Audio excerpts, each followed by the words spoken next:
नमस्कार बच्चों, आज हम आपको लॉग टेबल से वैल्यू कैलकुलेट करना सिखाएंगे। तो ये तो सभी क्लास में काम आती है ना, इंटर हो या कंपटीशन जैसे सभी जगह काम में आती है। तो हम यहाँ पर देखना सीखते हैं। तो इसमें क्या क्या होता है ये पहले एक दो बात देख लें। तो देखिए, लॉग टेबल में आपका ये बेस 10 पर होती है, यानी 10 बेस पर लॉग की वैल्यू प्राप्त होगी इस टेबल से। अगर आपको ई बेस पर चाहिए तो लॉग 10 पर जो बेस पर 10 बेस पर लॉग की वैल्यू आई है उसे 2.303 से मल्टीप्लाई करके आप प्राप्त कर सकते हैं। इस टेबल से हम 4 डिजिट नंबर का हम लॉग देख सकते हैं। तो 4 डिजिट नंबर का मतलब है हमारा, जैसे मान लीजिए ये है हमारा 5 8, मान लो कुछ और ले लें, यहाँ पर 3 ले लें, या आपने यहाँ पर 3 ले लिया, 4 ले लिया, इस तरीके से 4 डिजिट आपके नंबर कोई ले लिया। अब यहाँ पर एक कैरेक्टरिस्टिक कैलकुलेट करना होता है, मैंटीसा। तो मैंटीसा तो ये लॉग टेबल से जो भी वैल्यू आएगी ये सब मैंटीसा होता है, डेसिमल सबके आगे लगा दिया जाता है। तो मैं कैलकुलेट करके दिखाऊंगा। तो कैरेक्टरिस्टिक कैसे कैलकुलेट करते हैं, हमेशा ये इस तरीके से होता है। अंकों की संख्या हम काउंट करते हैं, तो अंकों की संख्या और -1 कर देते हैं, एक उसमें से माइनस कर देते हैं। जैसे ये अंकों की संख्या इसमें कितनी है, 4 है, 1 2 3 4, तो 4 हैं इसमें। तो 4 इसमें से 4 में से 1 माइनस करेंगे तो 3 आपके आ जाएंगे कैरेक्टरिस्टिक। वो कहाँ लिखा जाता है मैं अभी आपको बताता हूँ। तो देखिए, लॉग टेबल में क्या होता है, ये लॉग टेबल में ये 10 से स्टार्ट होती है और 10 से लेकर के ये 99 तक आती है। आपने देखी ही है भली भांति, ठीक है। और ये ऊपर भी डिजिट लिखे होते हैं और यहाँ भी। इनका क्या मतलब है मैं आपको समझाता हूँ। तो देखिए, 4 डिजिट जो नंबर लेंगे आप, तो 2 डिजिट तो आपके इस कॉलम में आएंगी और तीसरी डिजिट जो भी होगी, 3 से मतलब यहाँ तीसरी डिजिट नहीं है, तीसरी डिजिट यहाँ 5 6 कुछ भी हो सकती है, तो ये यहाँ पर देखी जाएगी। देखो 0 1 2 3 4 5 इस तरीके से। और फोर्थ डिजिट इधर आएगी, 1 से लेकर के 9 तक हैं। तो इसको देखने का तरीका क्या है वो हम देख लेते हैं। तो सबसे पहले हम स्टार्ट करते हैं, कोई 2 डिजिट का हमने नंबर ले लिया, चलिए 5 8 हमने ले लिया। अब देखिए, 2 डिजिट मैंने बताया था इस कॉलम में देखेंगे 10 से लेकर के 99 तक, यानी कि 10 से लेकर के आपका 99 तक ये कॉलम इसमें आएंगे, है नहीं। तो 2 डिजिट हमने यहाँ पर देख लिया, तो 58 हमें यहाँ मिल चुका है, ठीक है। अब तीसरी डिजिट इसमें है नहीं, तो उसके लिए 0 बना हुआ है, तो 0 की सीध में देखेंगे, यानी कि 0 के आपको नीचे पहुँच जाना है और ये 58 के सीध में। तो ये आपका आ गया 7634, 7634। इसमें डेसिमल अपना लगाना है अभी मैंने बताया। तो ये आपका मैंटीसा इस तरीके से आ चुका है। अब कैरेक्टरिस्टिक क्या होगा, इसमें अंकों की संख्या गिनिए 1 और 2।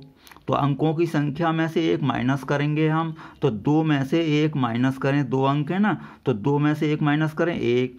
ये डेसिमल से पहले लिखा जाता है, इसे बोलते हैं कैरेक्टरिस्टिक। तो ये आपका लॉग टेबल में देखने का मेथड है। चलिए हम आगे बढ़ते हैं। अब मान लीजिए 5 8 आपने ये 3 कर लिया। अब क्या होगा, 3 डिजिट की नंबर है, तो 3 डिजिट का आपका नंबर है जब, तो 2 डिजिट तो इस कॉलम में ही देखेंगे और तीसरी डिजिट यहाँ पर आएगी। तो देखिए 58 का 3 की सीध में, तो 58 का ये 3 के सीध में आ जाएगा। तो ये आया आपका 7657। तो ये 7657 ये मैंटीसा आपका आ चुका है। अब कैरेक्टरिस्टिक अभी मैंने बताया, अंकों की संख्या में से 1 माइनस करें, 1 2 3, तो 3 में से 1 माइनस करें तो कितना आएगा 2। तो ये यहाँ डेसिमल से पहले लिख दें, ये कैरेक्टरिस्टिक हो गया, ये आपका आंसर हो गया। अब मान लीजिए यहाँ पर होती 4 डिजिट, चलिए एक और यहाँ पर डिजिट कुछ होती, तो चलिए हमने कोई ले ली, 4 ले ली। अब 58 का 3 की सीध में वैसे ही देखेंगे, यानी तीसरी डिजिट तो यहाँ आएगी, तो 76 आपका 57 ये आ चुका 58 का 3 की सीध में। अब ये जो फोर्थ डिजिट है मैंने अभी बताया, फोर्थ डिजिट के लिए ये कॉलम है, तो ये फोर्थ डिजिट आपकी 4 है, तो इसके नीचे आएंगे आप और इधर से क्या आएंगे 58 की सीध में ही चलते जाएंगे और इधर 4 के नीचे, तो ये आपका डिफरेंस बोला जाता है। ये आया आपका 3, तो ये हमेशा यहाँ पर प्लस होगा, हमेशा आपका प्लस होगा। तो ये यहाँ पर प्लस कर दें, तो ये इस तरीके से आपने यहाँ प्लस कर दिया, तो ये आपका मैंटिसा हो गया। यहाँ डेसिमल लगा लेंगे, तो ये आपका मैंटिसा इस तरीके से बन चुका है। अब इसमें कैरेक्टरिस्टिक कैसे पता करेंगे आप? 1 2 3 4 अंकों की संख्या कितनी हो गई आपकी? 4, एक हमेशा माइनस कर दें, हमने बताया, तो 3 आएगा। तो ये यहाँ पर डेसिमल से पहले लिख दें 3। तो इस तरीके से 4 डिजिट का देखते हैं। अब इसमें ऐसा हो सकता है कि यहाँ पर कहीं डेसिमल हो, जैसे इस तरीके से, तो मैंटिसा देखने में कोई मतलब अंतर नहीं आएगा। उसी तरीके से ही देखेंगे। कैसे? 58 का 3 की सीध में ये आया था, और 4 पर डिफरेंस जो भी अंक होगा, तो अब उसे हमेशा प्लस कर दें। तो ये इस तरीके से हमने देख लिया। मैंटिसा तो डेसिमल से कोई लेना देना नहीं है। अब कैरेक्टरिस्टिक का लेना देना है, तो डेसिमल से पहले कितने अंक हैं? 2, तो अब कैरेक्टरिस्टिक निकलेगा 2 - 1 करके, तो 1 आया। तो ये यहाँ पर लिख देंगे। मान लीजिए ये डेसिमल यहाँ होता, तो मैंटिसा निकालने में तो कोई फ़र्क नहीं पड़ता। मैंटिसा तो आपका आता ही कितना? 7660, जैसे अभी निकाला हमने 58 का 3 की सीध में, और 4 पर डिफरेंस, तो ये आ गया आपका मैंटिसा। तो ये मैंटिसा तो आपका पूरा इस तरीके से आ गया। लेकिन अब डेसिमल से पहले कोई डिजिट नहीं है, 0 है, तो 0 में से 1 माइनस करेंगे। क्यों? अंकों की संख्या में से कैरेक्टरिस्टिक निकालते हैं तो अंकों की संख्या -1 करते ही हैं। तो यहाँ पर कोई अंक नहीं है, 0 है, तो 0 - 1 तो -1, तो यहाँ पर आपको -1 कर देना है। तो ये आपका आंसर बनेगा, जो भी बनेगा। तो इस तरीके से आपको यहाँ पर करना है। तो ये 0 और ये कितना बचेगा आपका 4, और ये 3 और ये 2, तो ये माइनस का आपका आंसर आ जाएगा। इस तरीके से आपको देखना है।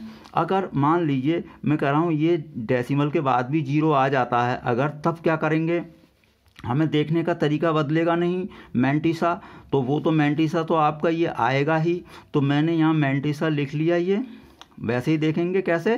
58 का, यानी कि ये तो यहाँ पर देखा ही था 58 का, और 3 की सीध में देखा था, और 4 पर डिफरेंस देखा था। वो तरीका तो बदलेगा नहीं डेसिमल से। तो ये यहाँ तक आ गए। अब हम यहाँ पर देखेंगे कि डेसिमल के अगर बाद में 0 है तो वो गिने जाएंगे।